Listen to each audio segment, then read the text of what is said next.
How do you use reflected light in digital painting? Imagine walking into a room with sunlight streaming through a window. Even in the shadows, you notice a soft glow on the darker side of objects. That's reflected light at work. In digital painting, understanding how to use this subtle illumination can make your artwork look more real and lively. It's not just about the main light source anymore. It's about how light bounces around and interacts with everything around your subject.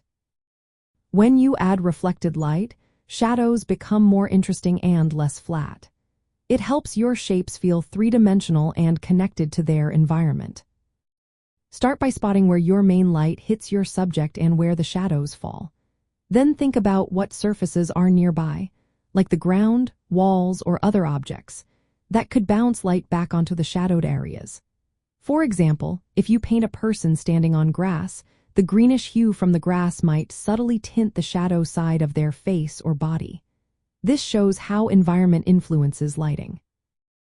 In digital art, you can add this by softly painting in lighter tones within the shadow areas, especially near the edges where shadow meets light. Use a gentle brush with low opacity to build this up gradually. Color plays a big role here. Reflected light often carries a tint from the surface it bounces off. Warm floors might add a warm glow to shadows, while cooler surfaces like stone or metal can cast bluish or grayish reflections. Keep the reflected light less bright than the primary light. It's meant to suggest the bounce of light, not overpower the main illumination. Using layers with soft brushes and low opacity helps you control how much reflected light appears. If your scene is more complex, think about multiple reflections. Light bouncing between shiny surfaces or off multiple objects can add richness to your shadows.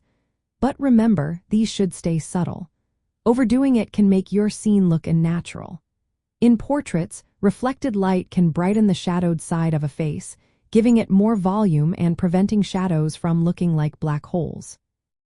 In landscapes or still life, it shows how the environment influences the subject's appearance, making everything feel more integrated.